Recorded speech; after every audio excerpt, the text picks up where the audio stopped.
we've had numerous examples of individuals in powerful positions engaging in what is considered inappropriate behaviour with younger members of staff. And so now we all know the presenter accused of paying a teenager for sexually explicit images is Hugh Edwards. The Sun had reported allegations made by the young person's family. Yesterday evening, the police said that they had found nothing criminal. And a few minutes after that, Hugh Edwards' wife, Vicky Flynn, named her husband in a statement. So is that the end of it? Well, no, because the BBC's Newsnight programme reported new allegations that Hugh Edwards had sent inappropriate messages to people who worked at the BBC. As we heard earlier, Luke, who is co-presenting with me today, worked on that story for the BBC. So let's get an assessment from Alex Farber, who is the Times' media correspondent. Alex, the BBC story adds a new dimension to this case, I suppose, in a way. We're not talking about criminal behaviour, but we are talking about allegations of stuff happening within a workplace.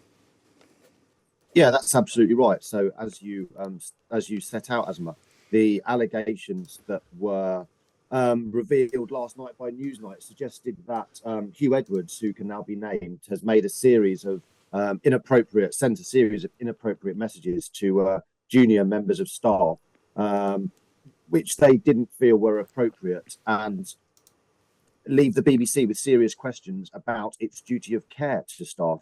You know, we've over the last few days we've been hearing a lot about duty of care to the individual at the heart of these allegations, who we now know to be Hugh Edwards. But it now seems that the BBC, as well as balancing a duty to care to Hugh, who remains unwell in hospital, will also have questions to answer about the nature of these messages, whether they were ignored, whether they were flagged, ignored, and really what took place to establish if there was anything it needed to look into.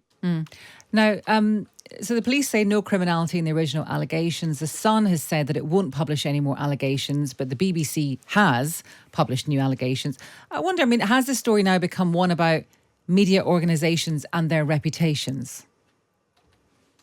Yeah, I think it definitely has echoes of that. I think it comes back to that. I think it comes back to balance of power. It comes back to what is appropriate behaviour in the workforce. Now, that's not something that's limited to media organisations, one could argue. You know, we've had numerous examples of individuals in powerful positions engaging in what is considered inappropriate behaviour with younger members of staff. And as the story wears on, as the story develops, it now appears that the BBC finds itself in not dissimilar position perhaps to ITV a few weeks ago.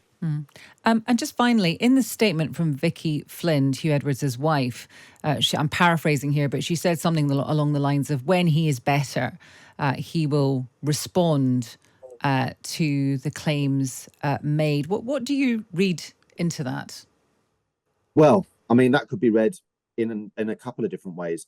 That could be read to him seeking to exonerate himself from any wrongdoing and justify his position, or there's an element to which that could be read as some sort of veiled warning. You know, my understanding is that Hugh Edwards is not happy with the way in which the BBC and the Sun has handled reports over the last few days, and I guess, you know, everyone, I think, wishes Hugh Edwards well, and at a time when he feels like he is able to make a statement in public, his views will become much clearer.